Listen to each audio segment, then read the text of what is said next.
iMAXX podcast. All right, so now we are live here on the iMAXX podcast. Yes, Today's sir. guest is DiRT Hippy. That's me. Y'all just got back from South by Southwest in Austin, Texas, right? That's correct. Yeah, we were down there. We co-owned the stage that we performed on last year. We had won a contest that was going on down there. Got a cool little belt, the opportunity to co-own the stage the next year. I think we had also gotten a little bit of distribution through somebody. I'm not sure how much I can say, so I'm going to keep it at that. But yeah, it's been a weird come up. I've been really enjoying being a part of the team, and having a second year at South by is incredible. We got to see a lot of artists that, you know, we've heard their music in clubs and on the car radio from time to time, you know, throughout the years, just performing on the same stage that we were on. And that's always such a cool thing. But yeah, next year, I don't know if you heard, but apparently they're removing official music events from South by and kind of focusing more on the filmmaking and, is it science? What's the other thing that they do? I know it's filmmaking at South by.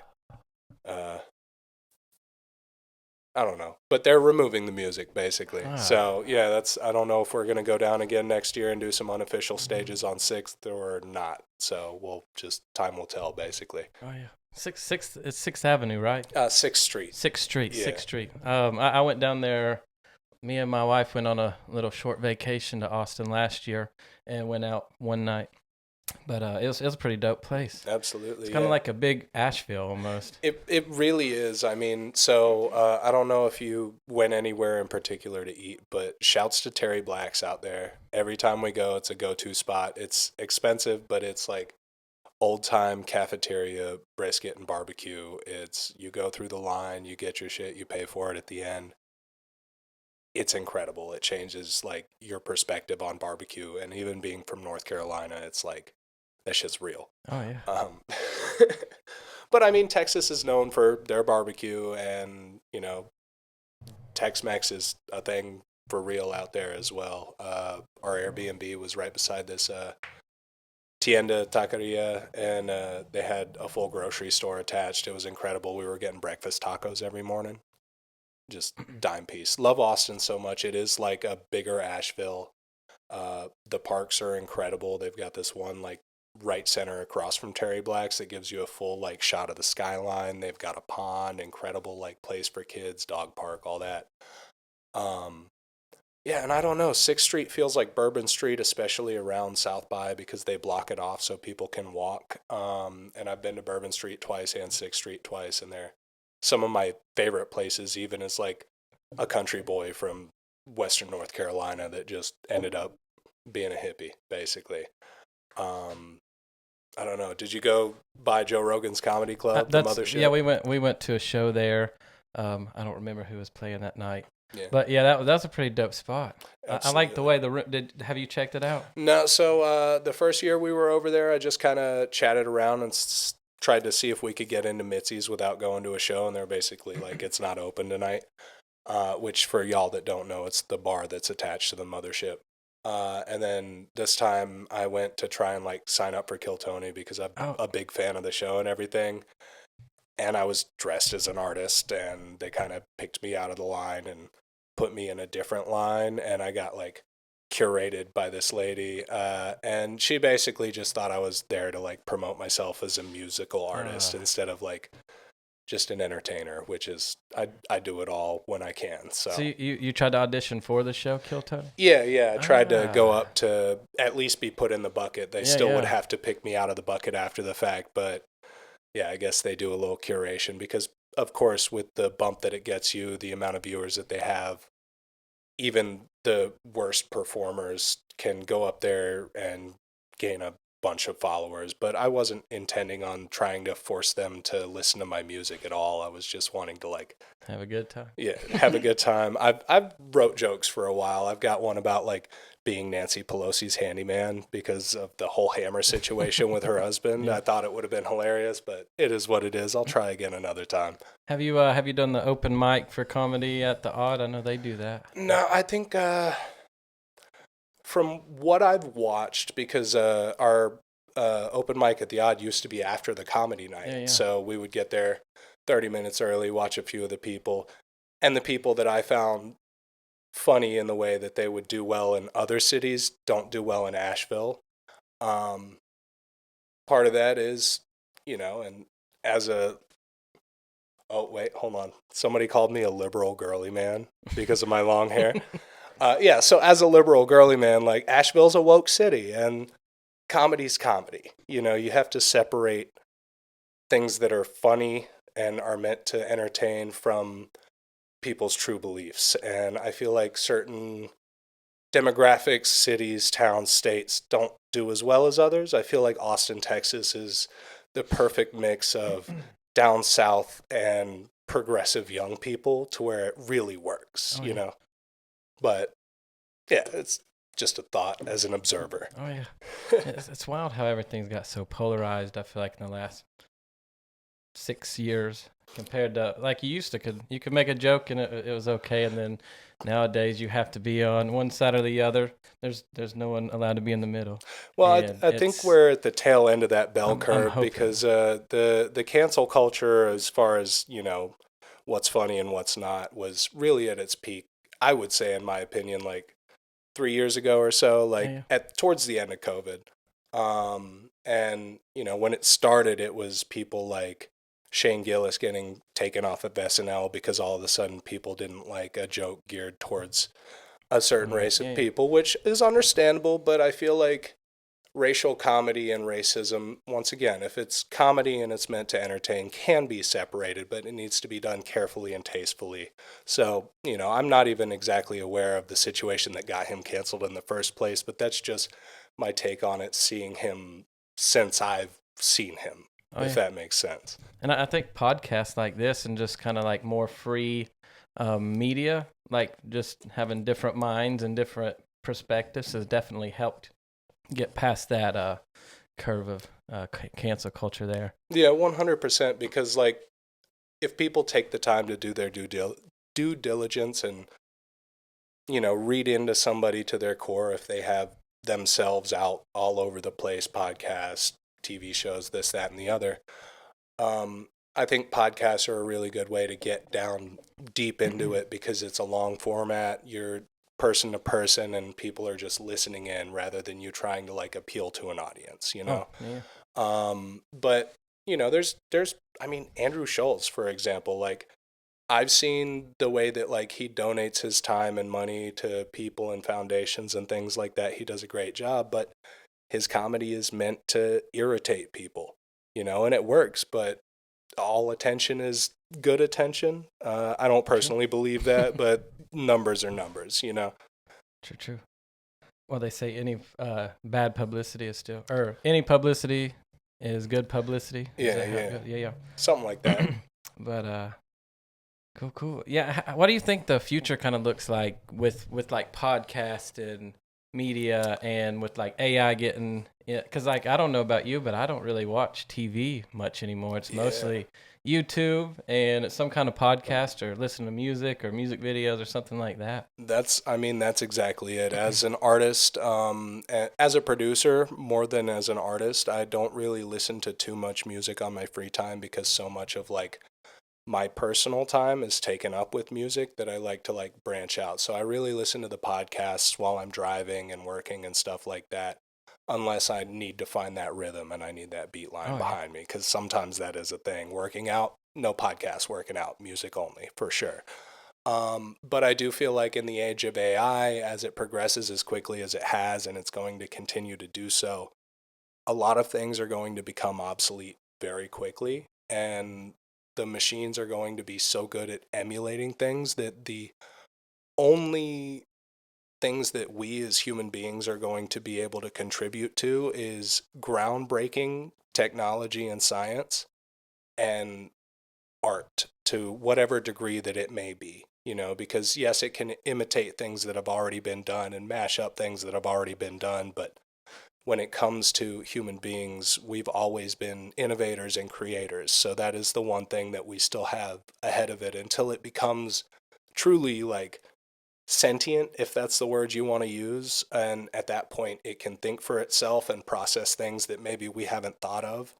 I don't know about you, but it searches the internet for questions so quickly. Earlier today, I was talking to my buddy Illusion, or Insert Token if you follow his EDM page. And we were talking about it because he said, with the amount of atoms in a human body, if you were to split them and capture that energy, you could probably power all of America for years out of one person. So we were talking about, what if you created that scientifically, and instead of a death penalty of lethal injection or something like that, one person who committed atrocities instead gave back to humanity for as long as their cells held out, more or less. It would be controversial, but I feel like since it gives back, it would push that needle a little bit further towards like the yes as far as a society. Once again, not that it matters, purely hypothetical, but we asked ChatGPT. We said, with all of the cells and atoms in the human body, if you split each one of them with nuclear fission, how much energy would that create, and how much of America could you power for how long? And basically it said an entire human's worth of cells through nuclear fission would have the power of about a couple of dozen, so 24, give or take, nuclear warheads. And if you captured that and put it all into energy, it would only power the entire United States for a fraction of a second. I'm not quite sure how that math works out, but I have no idea about the real numbers. So do I trust ChatGPT, who's just pulling numbers off of the internet from people who might still be wrong? I don't know if you've looked into that, but AI can, and that's kind of like the scary definitely thing fudge about numbers. AI, is that it's just going off of information that we have put out into the internet, I guess. Absolutely. And we still, like, there's still so many simple questions that we can't answer. And if people are trying to get all their information from ChatGPT or from the internet, like, we could all be walking down the wrong road for so long before we realize, and AI and everything could be just brainwashing us into believing this one pathway, and we're going way off. And that's what kind of scares me about it a little bit. Yeah, absolutely. And so kind of talking about the wildfires, like there's I think there's 3 big ones going on coming up through Big Hungry, coming down right here on Highway 25, right near where we're shooting this podcast.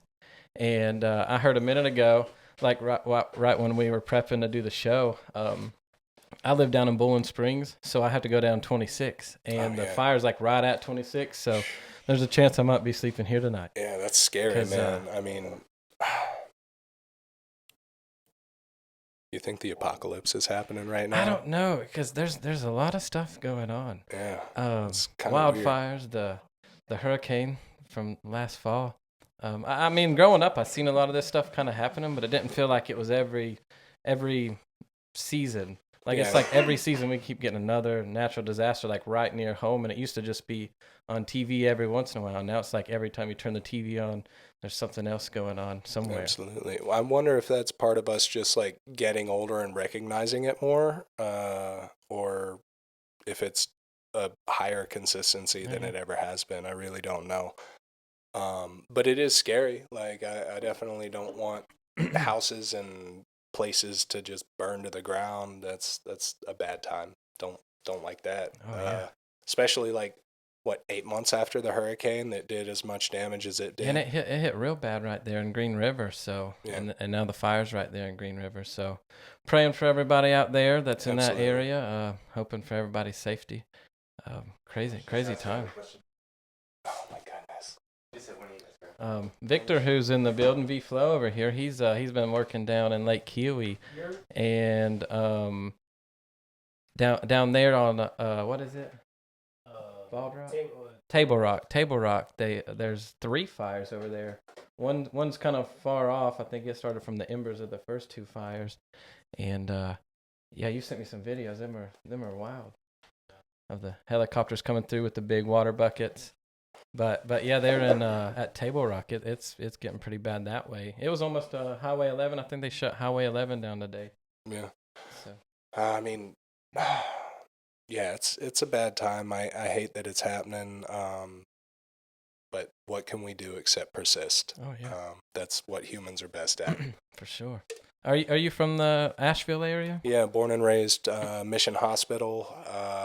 My small family home was like near Biltmore Village, Okay. and that's I Yeah, yeah. went to the TC district for the early part of my life, and then moved out here by Zirconia and Lake Summit, and went to East Henderson for the rest of high school. Yeah, never really traveled much until the past couple of years for the music. Never been out past Colorado until San Diego and Austin. And I Yeah. guess that's not really past Colorado for Austin. It's just kind of south. But I've really only been up the East Coast, and I've tried to drive. Went to a couple Red Sox games a couple years ago and drove to Boston. That's a pretty fun drive. Very very long drive. But, absolutely. How's the city of Boston? Is it a big city as yeah, well? it's big. It's different. So like growing up here and not really getting around to a lot of big cities. But growing up around here and not being like, and I haven't really hung out in Nashville a whole lot, or really any city. Like I kind of grew up in Hendersonville, so I didn't see a whole lot. And going up there is wild. Like you can get lost so quick. And I was using my phone GPS to walk in, and it kept leading me off. So. Yeah, you But got to it was- watch your alleys in a big city Oh, if yeah. it wants to take you through a shortcut. Just Don't stay do with it. the flow of people. That's what we did after the games. But no, it was a fun experience though. The first time I wanted to visit New York City when I went up there, and so we came through. We were driving through New York City, like on the George Washington Bridge. We were driving. It was about 9 o'clock in the morning on a Friday, and so traffic. I mean, it was stopping. I mean, it took us like 3-4 hours to get through like 2 miles of road. Oh yeah, that's And then we like hit Connecticut, and it Atlanta, was so but beautiful worse. because all the trees, and it was like you finally got away from the big city.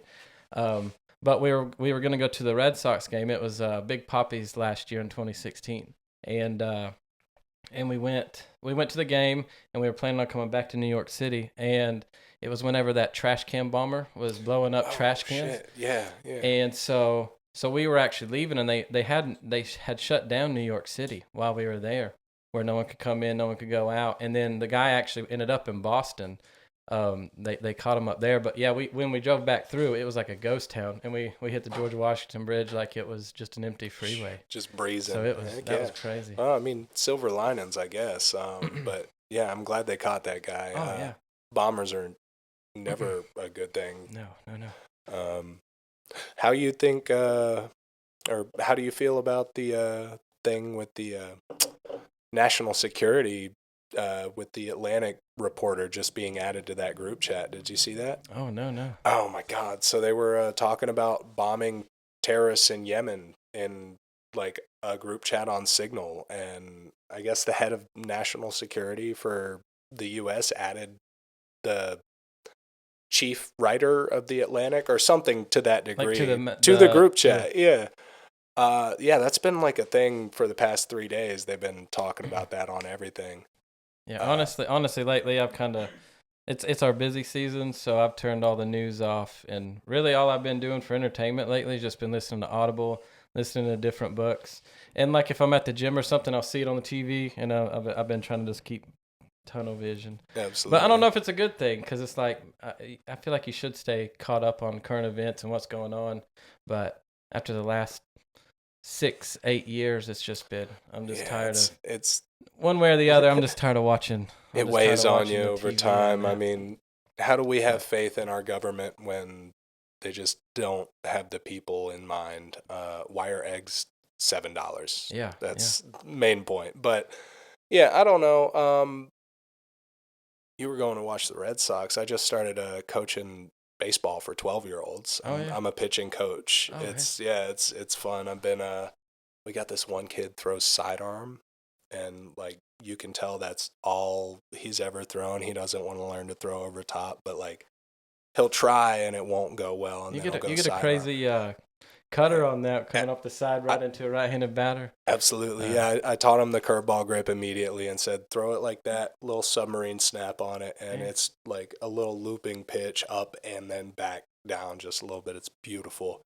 But a curveball was always my specialty. I was the closing pitcher at East when I was there.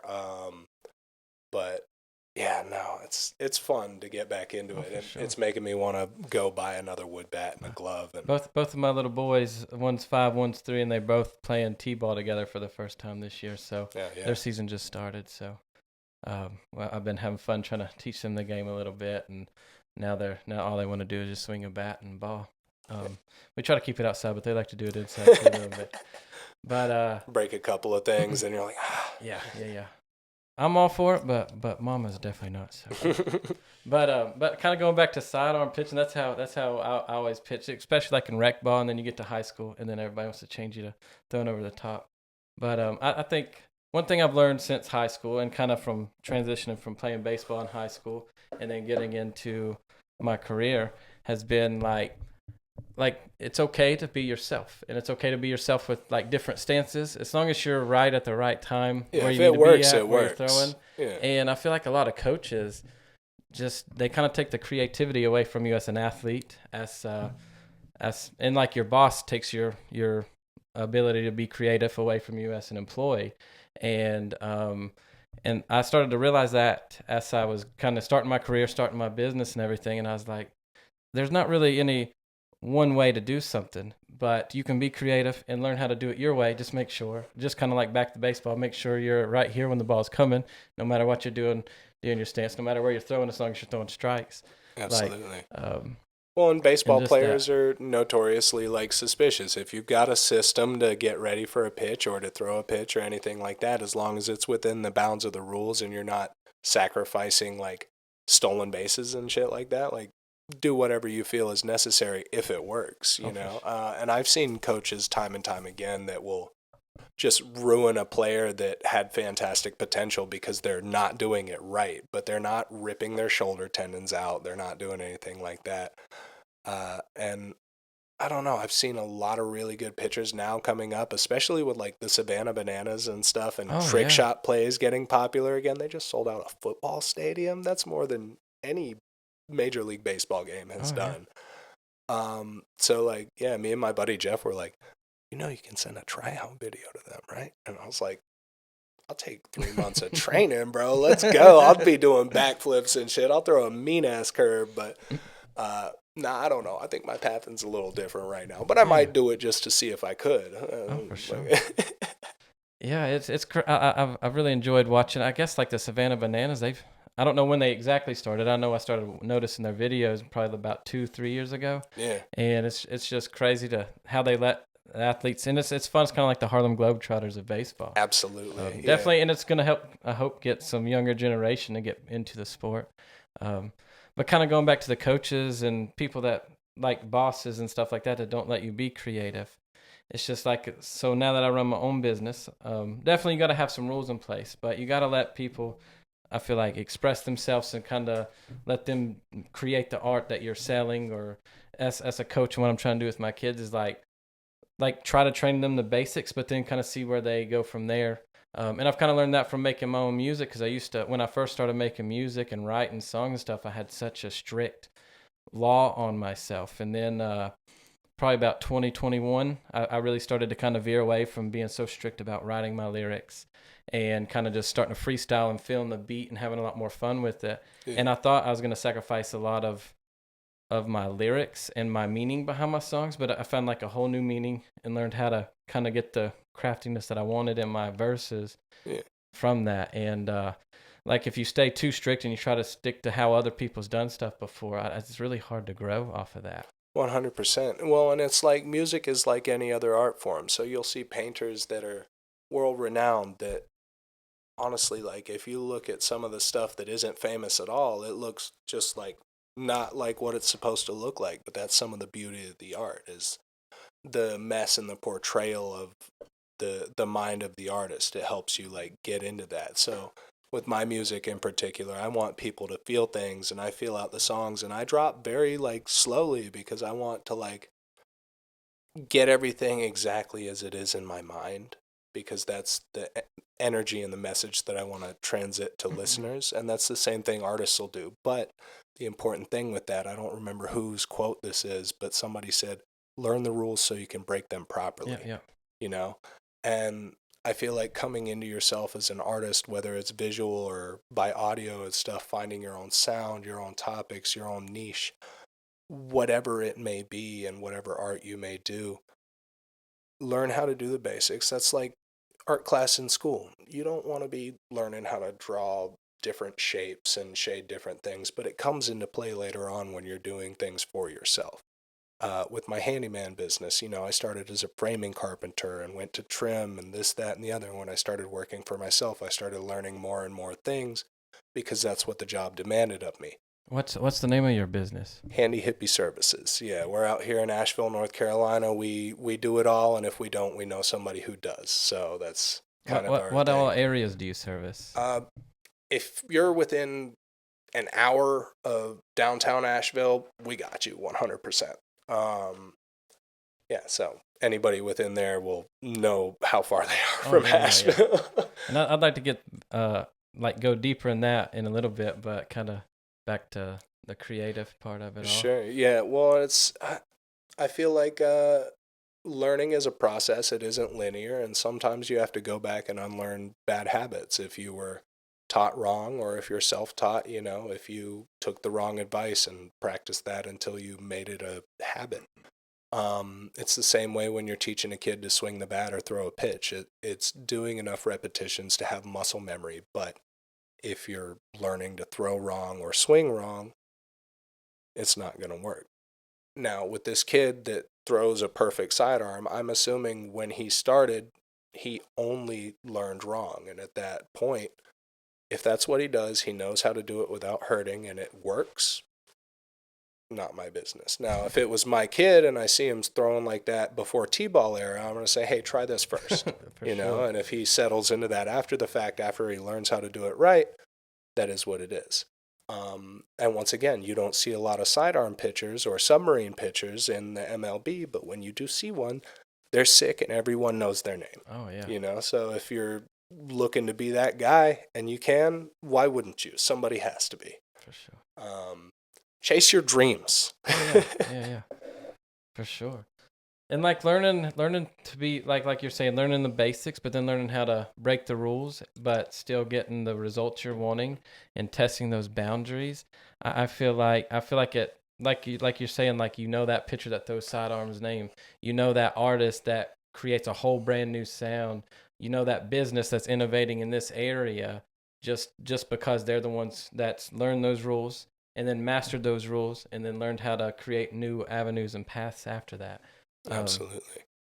And I think there's a big thing about collaboration, even just with us, this is the first time other than at a couple shows that we've seen each other. Yeah, sat down face to face and had a conversation for sure. Oh yeah, and learning that you used to make a podcast and everything, and just that collaboration, just a few little things you might say there might trigger some thoughts that's oh, I can do this, I can do that.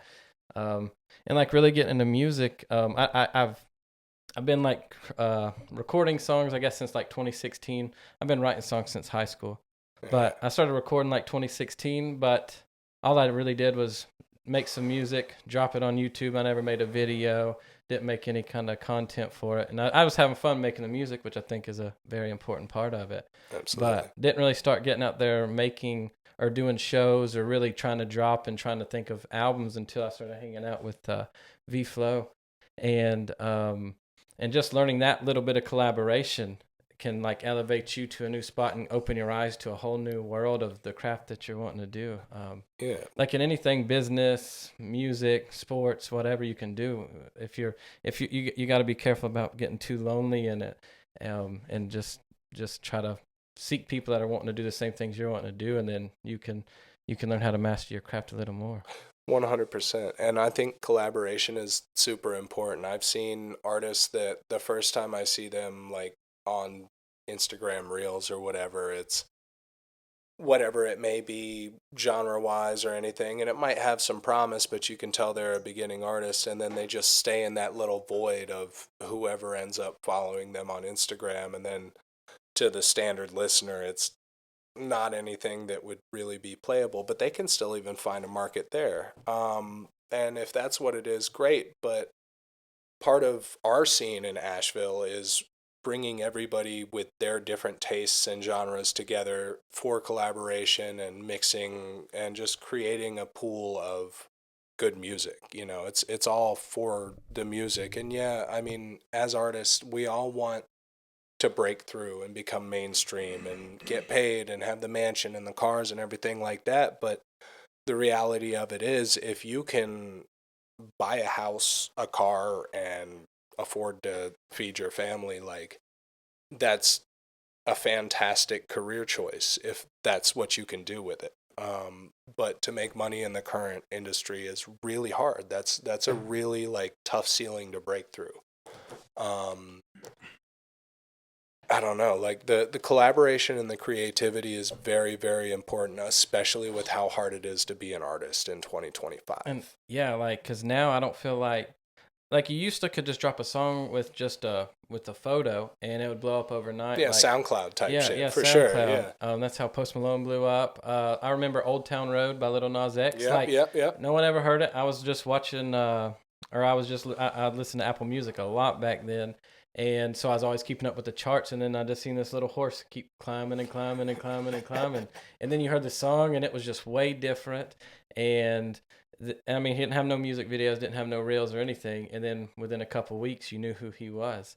But now I like, even myself personally, like I used to could drop a song on Facebook, tag a couple people, and you get a few hundred views in a night. And now it's like, if you just drop a song on YouTube with a picture, you might get 20, 30 views, at least me. But now, like, to get any kind of views or get people to even notice that you put it out, because now, like, the algorithms are so different, and you have to make something that's popping out at everybody to get their attention to even notice that you have that link. Well, and all the services that upload and everything between TikTok, YouTube, Instagram, and everything are offering the promo services now. So they don't want you to really have that organic reach unless you already have that organic following. Yeah. They might show it to 10 people outside of your followers, but if those 10 people don't immediately share it with a group of friends, you're not really going to blow unless you sink money into their promo services. I don't really understand why. I mean, I do. They want money, is what it is. But that's just another thing that makes it harder to be an artist without a secondary career where you focus most of your time and energy and kind of force the music to be a hobby. Unless you're touring and being paid by bars to run open mics or whatever it may be, it's hard to make money in this business right now for anybody except like the mid to high tier people who have hundreds of thousands of followers, more or less. Yeah, and it's like, and then like one thing, like this past winter, I had a goal and I didn't hit it, but I was trying to make a music video because I just made my first music video, and of course you get that high from doing that. It's like, I'm gonna make a music video every month. I did it for a couple months, and then I just realized like that's work every day. It's and then work, even if you just have the video, like you can only make so many reels, and then people quit watching it or they quit sharing it on the algorithm. And so then you're having to create a whole nother reel all day, every day, and then you're spending all your time all week just editing videos. And it's like, it takes, at least for me, it took like all the fun out of that piece of art, because now you're hating the song because you've listened to it 20,000 times. Absolutely. You're chopping the same video in a different scene 100 different times, and then it's like, So one thing I've done lately, I've been working on trying to get the love back from making music compared to having it as a job, because it's like I already have a job right now, and I don't want this to feel like a job. I want it to be my peace and therapy. Yeah. Which some people take it more serious than I do, but like me, I kind of use it for my peace and therapy, and I want to still share it and make the reels, but I want, whenever I make the reels or the content, to mean a little bit more to me and have that feel compared to just more of a manufactured everyday kind of feel to it. So, but I don't know if I like that, because I feel like the art's kind of going to suffer long term if people are just trying to get that short little burst. You're not going to get the full feeling to the songs or the video effects or whatever, because you're just trying to make a quick video for views today, and then tomorrow you're going to have a whole nother one. Well, it's a little bit of a double-edged sword in both the music aspect and like the content aspect as well. So obviously, like, TikTok is today's SoundCloud, and every artist has to be a director, producer, blah blah blah, unless they have a team with them. Unless you just happen to blow up overnight off of one little stupid thing you do, and even then, like, how do you maintain that fame? Yeah. But you know, I see people that will blow up like Lil Nas X. I haven't heard any song he's dropped in the past year or two. He might be working on something big, or he might be in severe writer's block. I don't know. Yeah. I've been in writer's block for months at a time, and you know, as somebody who wants to once again put things out that make people feel things and mean things, rather than just pushing content, like, I know that it's going to be harder for me to garner and keep attention uploading at a lower rate, and that's why Russ got famous the way he did, is because he forced himself to adhere to that. And discipline is important, and having a constant upload schedule is important, but it's a lot of work. You have to have that time, energy, and spare money to be able to do all these things and support your dreams. It's Have you read the Russ book that he I know it was the Yellow Book. It came out in like 2020. No, I don't think I did. But it's kind of like his story of how he made it and kind of like how he created his mindset. And it's been a few years since I've read the book, but he kind of talked about he was like living in a basement on a couch at a studio, and like all he did all day, every day, he sacrificed literally everything to be able to create that music consistently.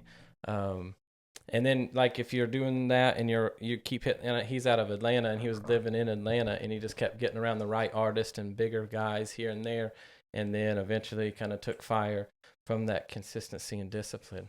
Absolutely. But then you have people like Lil Nas X that just throw out. I mean, he had some music before that. He had a little EP that got deleted once he made it famous. I don't remember the name of it. A lot of labels will make you do that. They'll make you delete everything you've done prior because they own you now. That's so sad because like I love that EP that he had out, because like I found his first song, Old Town Road, and then I went, of course, and went and looked him up as an artist, and I was like, this dude's dope coming up.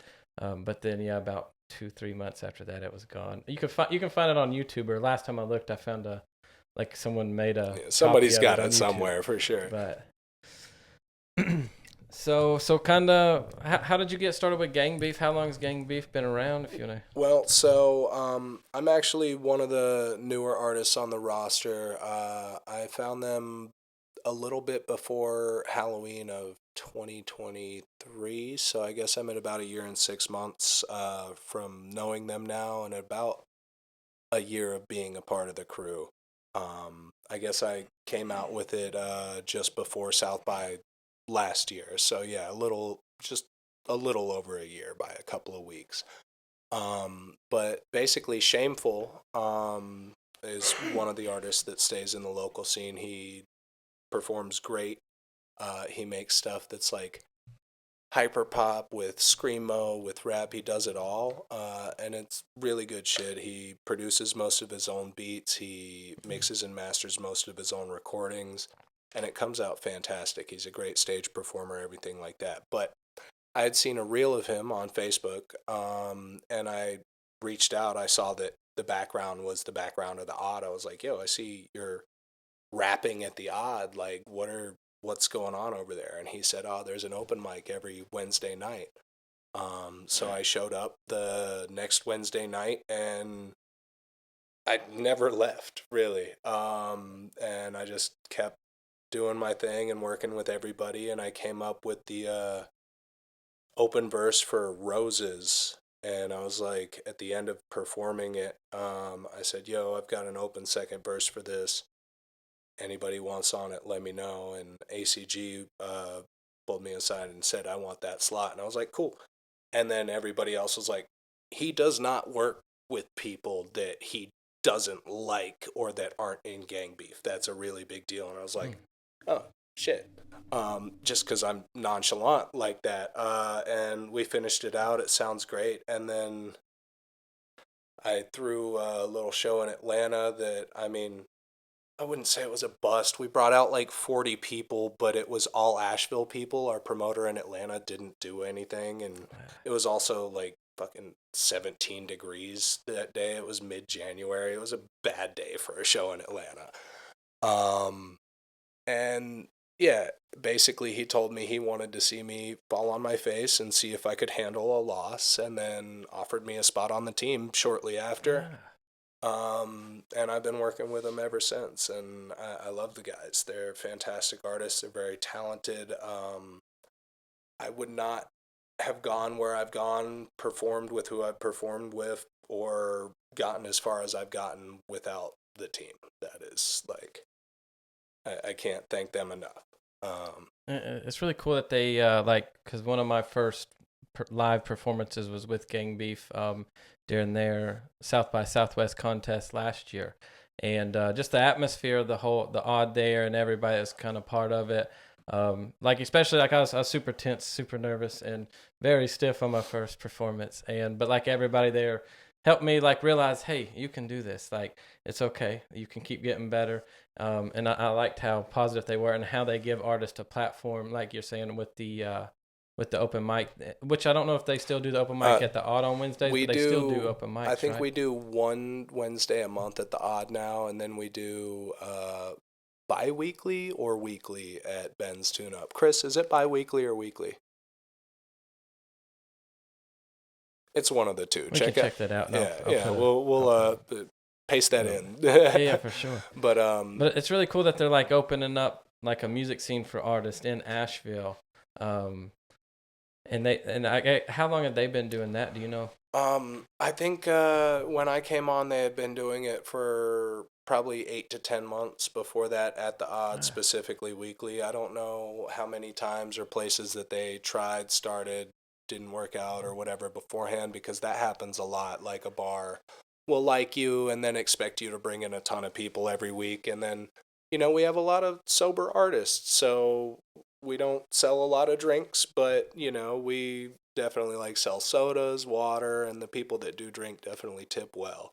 That helps keep the crowd a little less rowdy too every once in a while. Yeah, absolutely. And at the Odd initially, before we went to South by the first time, with the amount of people that were there every night, like there were enough people drinking to subsidize it got that. Pretty crazy. Like there's probably at least close to 100 people, I'd say, on some of those nights during the company. Maybe even more than that. Like, for the contest the first year, I think our top one was like 118 people or something like that. That's crazy. Yeah, and I miss that a lot, but life goes on, and we're trying to bring that open mic scene back to where all the artists can feel comfortable and come back in, do their thing, feel elevated, feel welcome. I don't really know what went wrong. I know from my perspective, nothing changed on our end. We still love everybody and want them to be able to have a place to be themselves. I feel like sometimes there's animosity that comes along with seeing people do things, if that makes sense. Sure. But somebody's gotta do it first to bring Asheville into the scene as far as a hip hop scene. It's not a hip hop town. It never has been. It's not Atlanta. It's been bluegrass and punk rock for the longest time, and the EDM scene has recently blown up. And my fiance Zarimi is doing a show at Ground Zero on April 4th. If y'all are listening before April 4th, go out there. That's in Spartanburg, South Carolina.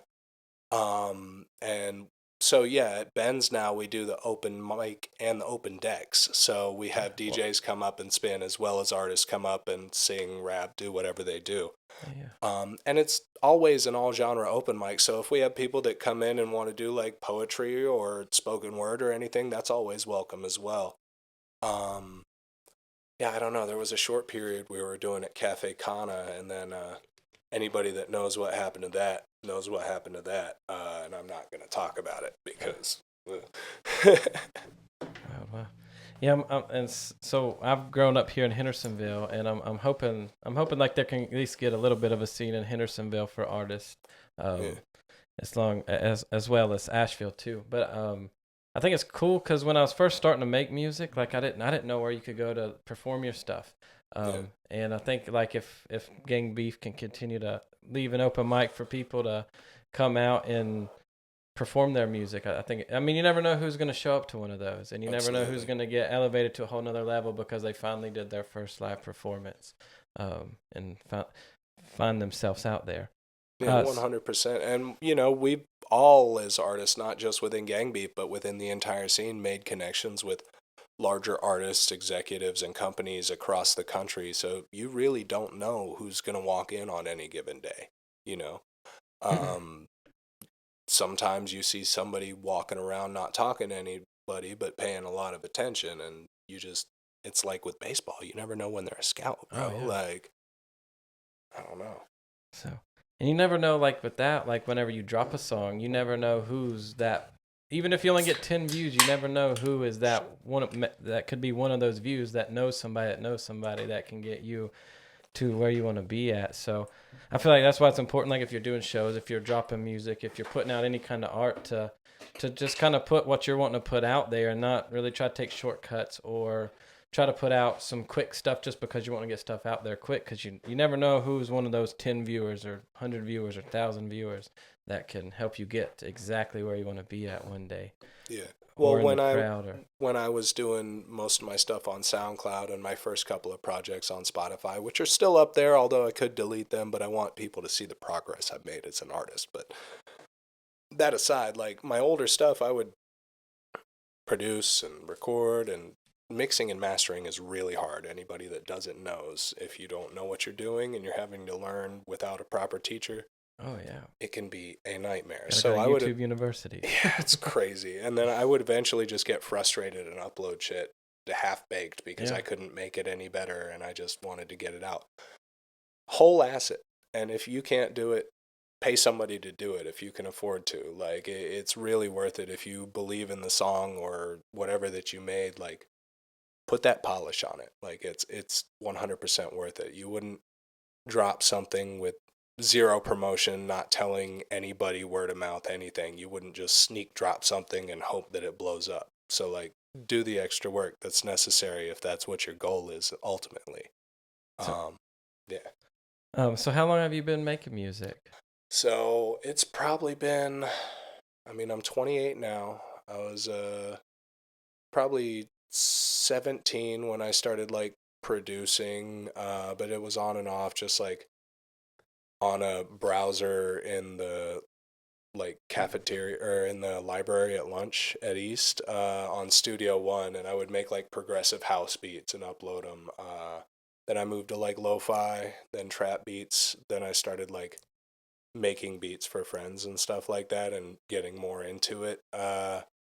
Then those friends moved away and I just started like writing for myself.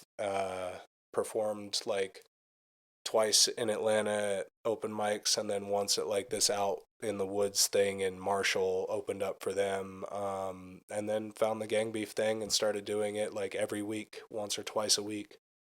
And I don't know, like the repetition, like I was talking about earlier, it's so important. It allows you to recognize your own shortcomings as a performer and work on them live, have somebody record it, watch it back the same way you would a game. You know, if you make an error in a baseball game, you're going to watch it back and see how you're not going to do that next time. Yeah.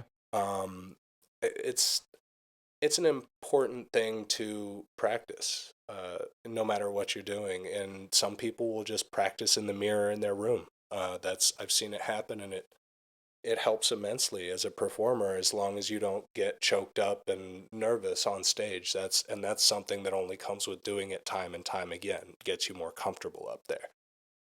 What do you think helps like artists? Because I guess it was last year I just had turned 31, and so I hadn't ever performed because of like a lot of the fears of like performing my music in front of people.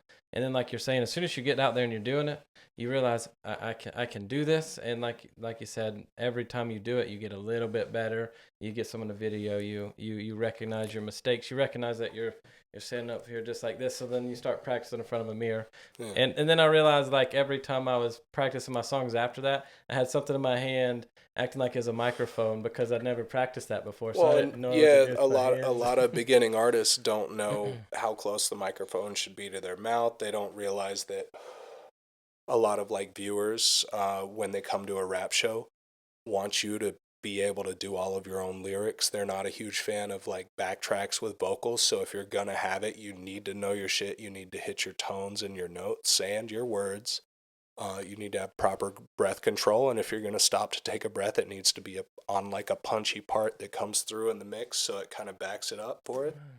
And when you do what I do, where you kind of like do this belting, soulful yelling and stuff, you have to pull that mic away from your mouth if you're going to be like this later on in the song, because your sound engineer that is there and has never worked with you before at any show that isn't your sound engineer doesn't know you're going to do that. So I've heard people blow speakers because they don't know how microphones work. That practice is so important. Like, in all aspects. So you think that's what helps you kind of get over the nerves is just the repetition, the practice? Absolutely. And with the travel and everything, the odd is really good for boosting confidence and like base level performance as it was back then, because everybody there is very loving and caring. And anywhere in Asheville is the same way, whether you go to Ease Dog's open mic at Sovereign Kava, Hamza's open mic at the Social, ours at Ben's, or the Odd.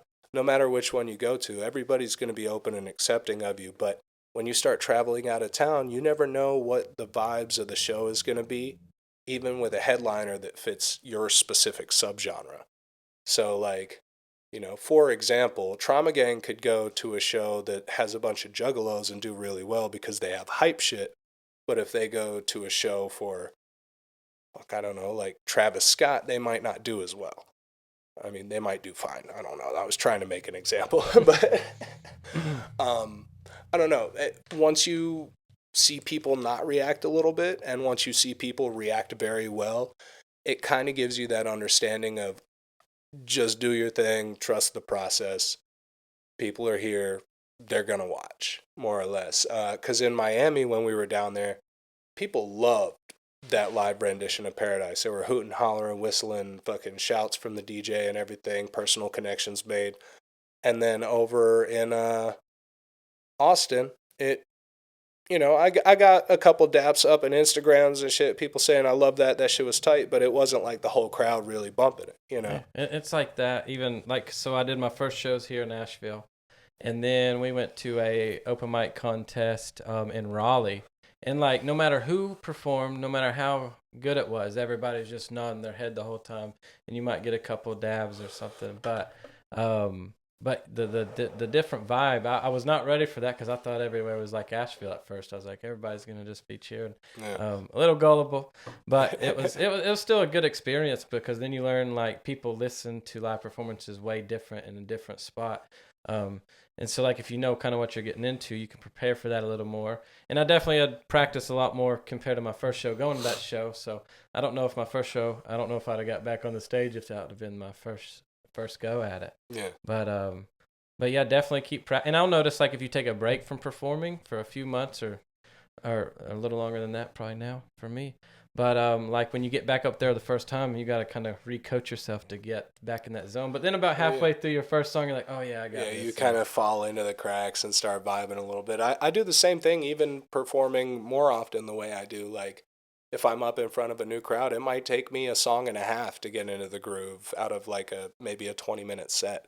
But the rest of it's smooth sailing. And it'll be like that little stuttery voice, that you get when you're nervous. But with most of my sing-songy shit, I can kind of turn that into a vibrato, so it doesn't really show that much until I'm down into it. But when you're just spitting words and rapping, especially chopping, if your voice is shaking, it definitely shines through and people notice. Like, so how did you get your rap name? I'm interested in that. So my ex's dad was in Desert Storm, and basically we had been dating for like 4 months, and he texted her one day and said, "Are you still with that dirty hippie?" And I was like, yes, she is. I like that. I'm gonna hold on to that. I'm gonna use that. I like how you spell it too, like the dirt, hippie. Yeah, like first name, middle initial, last name. The reason for that being, I wanted to have DIRTY and have Y's at the end, because you can do something cool with like the same letters at the end of 2 words. But there's already a guy named Dirty Hippie spelled that way, but he's an EDM artist from somewhere in the UK that hasn't uploaded in like 4 or 5 years. So I guess at some point I might be able to like reach out and buy the name off of him if I want to, but I don't know. But yeah, that's how it came about and how it came to that spelling. But yeah, one reason why I wanted to do this podcast with you is I saw your music video for Paradise, and I fell in love. Like the visuals, the song was great, And like, where did you end up shooting that at? So that was some dope background. That was out in San Diego. We were performing at the holding company on a boardwalk out there. And we were opening for Paul Wall and supposed to be Crazy Bone, but they didn't pay Crazy Bone. So he kind of showed up, demanded his money, and then dipped the fuck out without performing. But yeah, Paul Wall was there. Black Oxygen was there. JT Hiskey was there. And yeah, we opened for all of them. And yeah, so it went me. And, you know, with my thing, which is definitely a little different at a rap show, they were impressed. They asked me where I was from. I said Asheville. And then immediately following me, Trauma Gang went up. And they did their fucking thing, blew the room up. And they were like, where are y'all from? And they said Asheville. They were like, what the fuck is going on in Asheville, bro? We were like, we've been trying to tell y'all, dude. Yeah, the different, just on a side note, like the different kind of styles that you'll see at the Odd it's crazy that just one city can have so many different sounds coming out of it. Absolutely. And I mean, Hendersonville's the same way, but like, I mean, Asheville being the nearest big city is probably going to be the one that people shout out the most. Same with Atlanta. Like, you might be 20 minutes outside of Atlanta, but when somebody out of state asks you where you're from, you say Atlanta. Yeah, like, yeah. Because if you say I'm from Hendersonville, no matter where you're at, they're like, "Oh, where's that?" It's like, "Oh, it's a little south of Asheville." Oh yeah, I know. Yeah, Asheville I know Asheville. Yeah. So, but so y'all were open up for Paul Wall. Yeah. How That did y'all was get in with that? If there's, you can talk about it. Well, I mean, there's a company called Tap SD, and basically, they do artist auditions for people that are almost ready or ready to be doing full tours. And they brought us on. We did that. They had an event out at South by. We showed up a little late to be able to perform for, but I brought in an artist called AO Sketch for that. He's from up north, but he's got over 100,000 followers, and he's got, I don't know, good connections. He's a good dude. We sat, chatted with him, chilled, smoked, did all that shit. But yeah, so Travis is the person we work with from Tap, and I don't know, after the hurricane he checked in on us, because that was right after we got back from San Diego, like a week after the hurricane hit, and he was like, obviously all cell connection wasn't working, so the second it got back on, I had like 6 texts from him checking on the team, and I was like, that's really cool. Like, were y'all out of town when the hurricane hit? No, we had just gotten back. We had been back for like a week. But no, I mean, yeah, so they'll vet you and do all those things that are necessary, and kind of put you where they think you belong and give you a test and see how you do. And if they like you, they'll keep working with you. But everybody else that we've met in the industry knows Travis or knows of him and vouches for him. So that's the reason we decided to work with him, because, in this industry, you get a lot of people that talk a lot of good game and then don't provide any results, especially when it comes to like performances or promotions or anything along those lines. There's a lot of people that just want to make money. You feeling dirty? Good. Yeah, had an opportunity to go and open for 1900 Rugrat, but had to pass it up because that shit's expensive, bro. What was it? Like fucking $2,500. Fuck. Yeah. 1900 That's on the low end, bro. Like, yeah, fucking, yeah.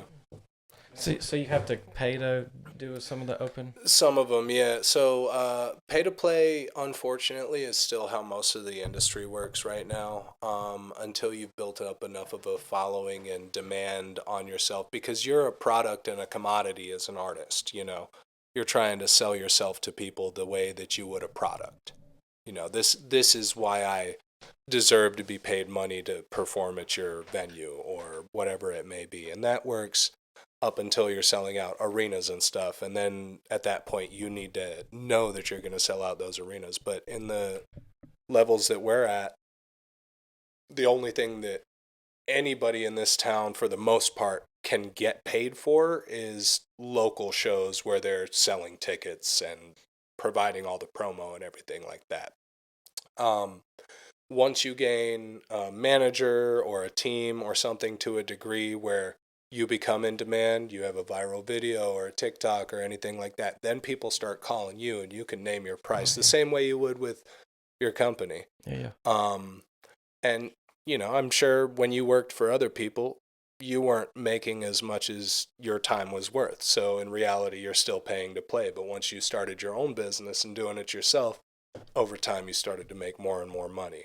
It's just that the break even point is shifted between music and most other things. Oh yeah.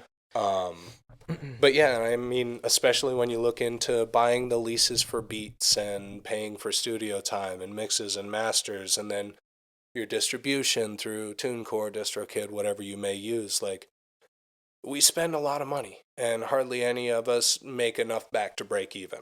And with how easy it is to upload music in this day and age, there's a lot of not great, not polished stuff to sift through. So the likelihood of being noticed without a social media presence becomes very low. However, if you get on a circuit opening with a larger artist or pay for that slot, it's going to be on social media, on their pages, everything like that. You might be on their stories with photos with them, being tagged. You might make friends with them, stuff to that degree. So it's really just picking and choosing what you want to invest in, because you are investing in yourself. But some things are bad investments. I'm just going to leave it at that. I think that's a good end point on that. Oh yeah. So kind of getting into the music a little bit. What does your process look like? How does the song come to you, or how does it change? So I guess sometimes it really depends. Sometimes I want to do like a Young Gravy type remix of an older song and flip the lyrics around and make it my own, but then you have to pay for all that extra licensing with stuff like that.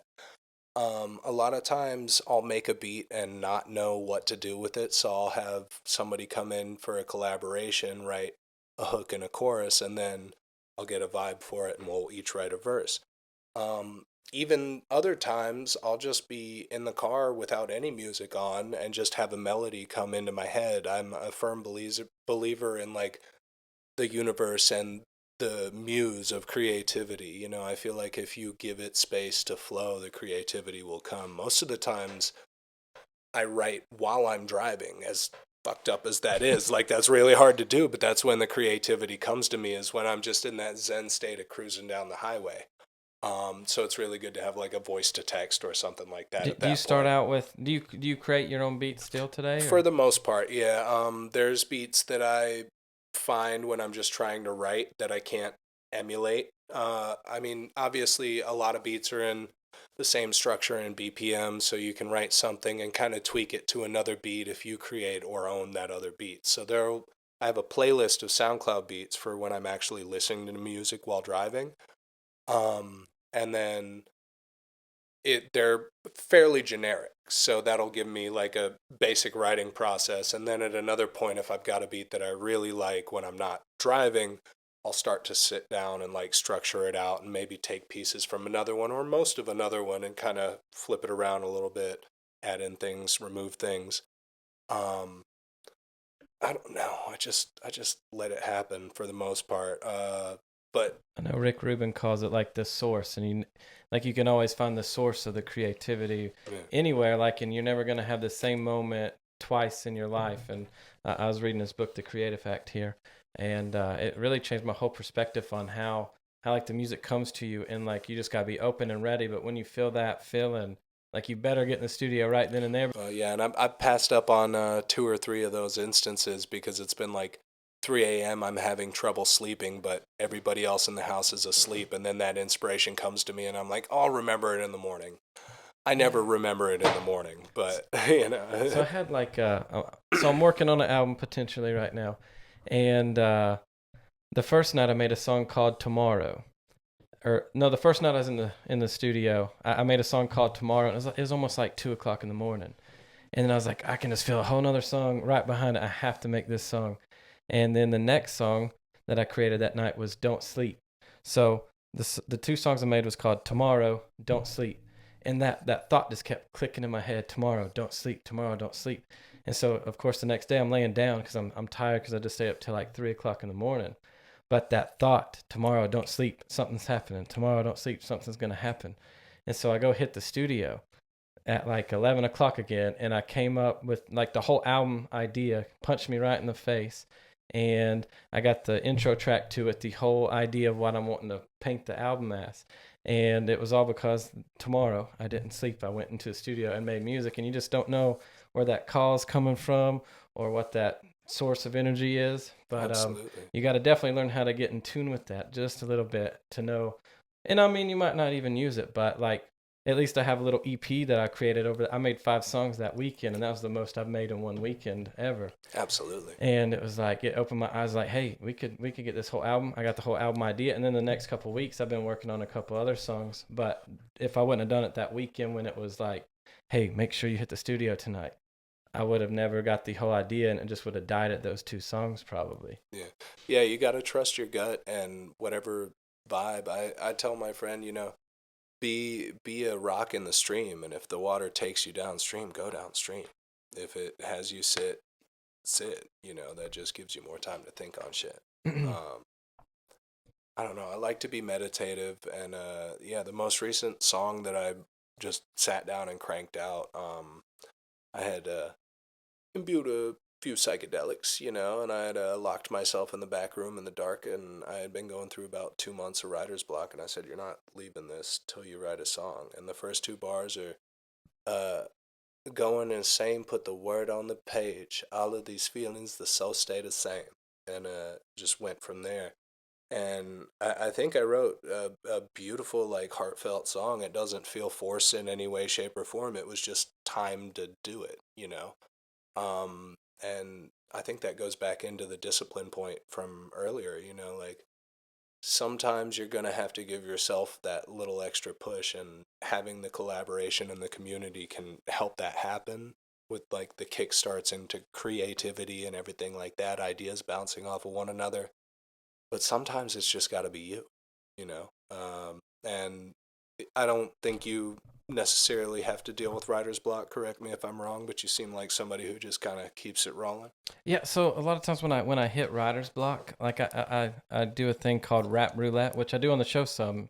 And if you're interested, at the end of this, we could do a rap roulette. I might be interested. But pretty much what it is I'll just go out whatever feeling I have going on or what I've been feeling that week. If I'm trying to write and it's just not coming and I'm getting mad, I'll just go find a random beat, and I'll put the feeling into like BeatStars, and then I won't even look at it. I'll find one I like the picture, or I feel like the artist put the time into his effort for his thumbnail, and I'll just pick that one, make sure it's a free download, throw it onto my software, and I'll just rap. And then I don't even listen to it. I'll go find another one, and I'll try to just bust out like 5 or 10 different freestyles, even if they all sound the same, and even if I'm not going to use any of them or don't like them. Like, and I mean, like I was in writer's block since I've been trying to get in the studio since I put out some stuff in December, and then like January, February, I couldn't get anything to come out. And so I started just every time I got in the studio hitting the rap roulette, and then finally it just kind of pushed it through. Yeah. But I'll go through seasons, especially with work, especially right now being our busy season in landscaping. Like it's really hard to even get the time. And then every time I'm normally stressed and tired and exhausted from the day. So right now I'm going through it again, but I'm trying to bust through. Absolutely. But and normally in the fall, winter time, it feels like it just comes in abundance. So I don't know, it's weird how you start noticing those seasons, and and like you were talking about meditative, like I notice if I'm really trying to get in my head a little more, meditating, praying, get my mind just to kind of like shut off the world, shut off all the noise, shut off all the podcast and news, and I start getting in tune with myself. And like I noticed that's when my creativity feels like it starts to flourish. And again, during the busy season, it's very difficult to take those moments. And being a business owner, especially, because you'll get a moment of downtime, and then you'll be like, "Fuck, I gotta write that bid up for this customer or something like that." And every once in a while, I'll get into like a deep ADHD hyper focus on like a beat or something that I'm writing, and then my fiance will come in and be like, "Oh, look at this," or "Look at what I did," and I'm like, "Yes, sweetheart. What did you do?" Just knowing that my entire train of thought is in the next dimension now, but like it's not her fault. That's my ADHD, and that's how it works. Yeah. But it takes a while to get back on track when that hyper focus gets broken, and that can happen from my phone dinging because I forgot to put it on silent, which is frustrating to say the least when I'm really into it. Or like whenever like I had some issues like when I first started making, I didn't start really getting put music out until about 2 years ago, because every time I had like a busted old used Apple computer, and like I could get maybe 30 minutes of recording before it short circuited and fried. No. And so I'd try to get it all in there, and I couldn't get it. Like I'd get right in the middle of a perfect verse or a perfect recording of a verse, and it would just shut off. Oh no. And so for like 2016, 2017, I struggled because of that computer. And then I finally made enough money. I went and bought me a brand new MacBook Pro. And I had that for about 3 weeks. And of course, being a business owner, you never know what's going to break or happen. Yeah. And so I got that computer, and I had some bills happen. I think we had a truck breakdown, and I didn't have the money to fix it. And all I had that was valuable that I could go get money back on or pawn or something was that MacBook. And so I still had my receipt, and it was within the 30 days. Had to take it back. And like that just killed, because I got like the 3 weeks I had the computer, I made like 20 songs because it'd been so long since I got to make music. And then I was like, I'm not going to have the excuse no more. I found at Dick's Pawn Shop, I found my Mac Mini, and it was $400. And I was like, I'm going to get that. I'm never going to return it. And so I just started putting all my music on there. Started out with like an old TV screen. And then I finally got to the point where my computer didn't short circuit during the middle of a verse. Yeah, I've got a MSI right now. It's a little dated, but it does League of Legends and it records music, but like the screen's coming apart the way MSI laptops do and all that. Like it's not as mobile as a laptop should be. But I got Grace a nice Asus because she started doing the DJ and stuff, and I wanted her to have like a truly portable, lightweight, good, high-speed laptop. What software do you prefer? For her DJ stuff, she uses Serato, but as far as recording and producing, I'm an FL guy through and through. That's what I learned on. I know most workstations are intuitive and not far off from one another, but I mean, after 10 years or more of producing and doing everything on Fruity Loops, like sitting behind another producer or engineer's chair when they're using like Ableton or Pro Tools just looks alien to me. Oh yeah. Well, see, like I started out on GarageBand and then graduated finally last year to Logic Pro, and just from GarageBand to Logic, it took me. I had to go. I was trying to get my license, so I went and stayed in Raleigh for my landscaping contractor license. And so I had the whole weekend to myself, and I was like, I'm gonna sit here, because I had bought Logic like a year previous, and every time I wanted to get on it, I just didn't want to learn the new software. Oh yeah. And I was like, this is the weekend I'm gonna learn Logic. So I sat there, watched like 5 hours of videos and playing around, and then after about 5 hours, I was like, okay, I can at least record myself now. But then I'll go to Victor's and try to get on FL Studio, and it's like, I don't know what anything is. But it's definitely fun.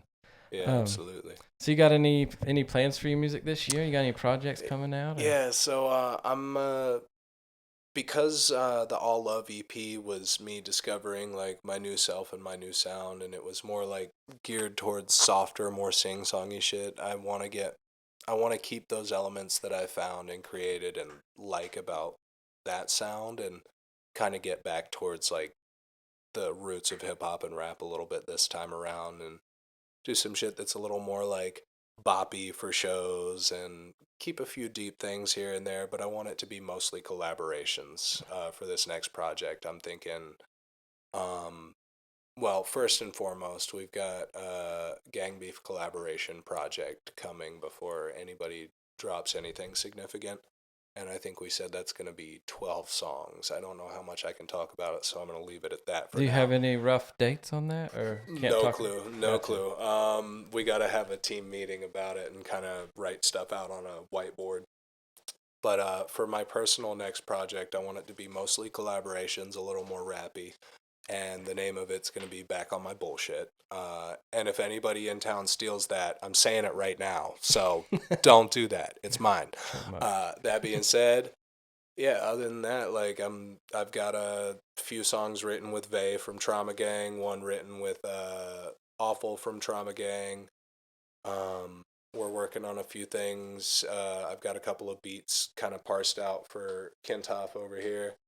And he's the guy that shot your music video for Paradise? No, he did the Oh, editing. the So, editing, okay. who shot it? So we had 2 cameras going in San Diego. I know we kind of breezed past that point, Oh, but yeah.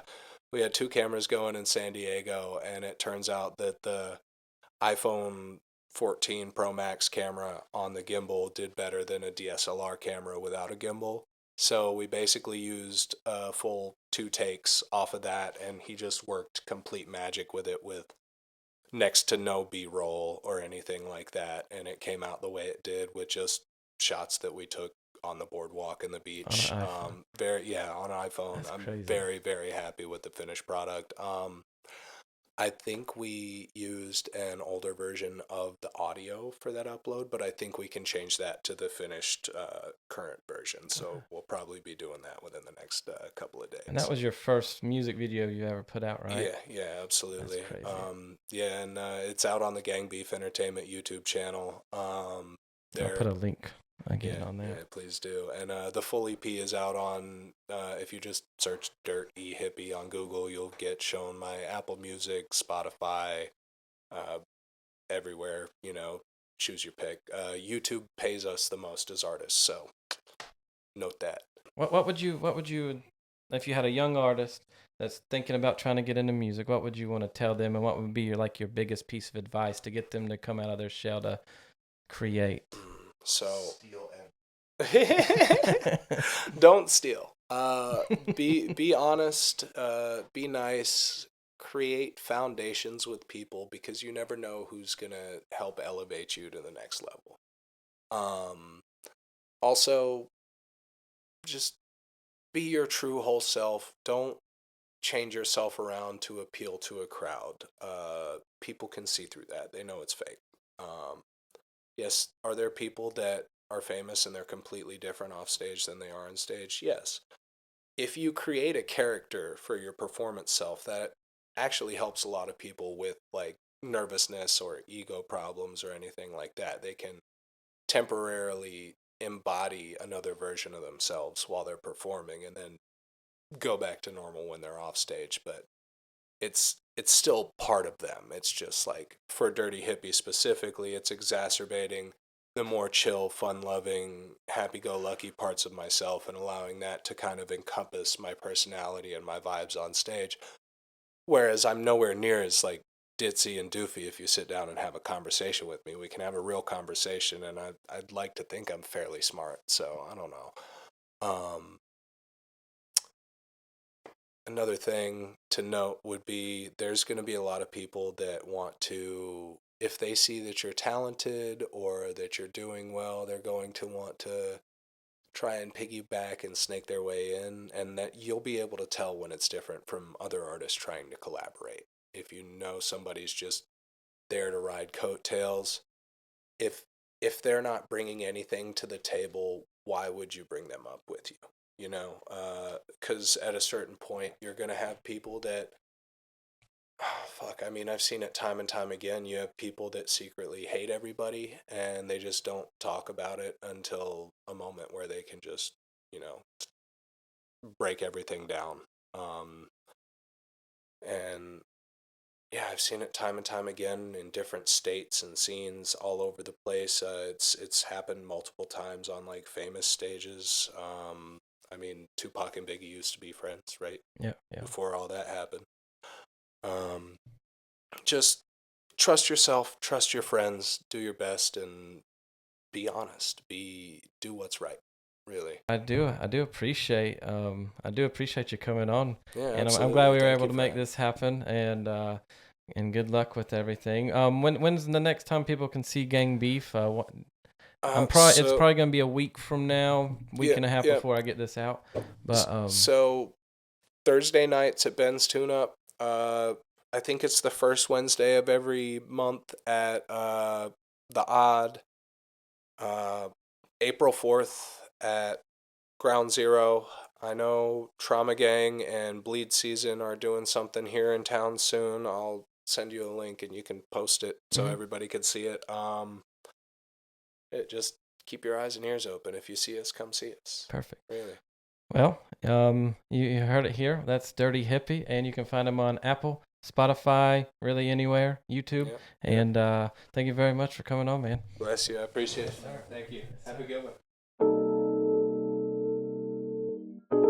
The iMAXX Podcast.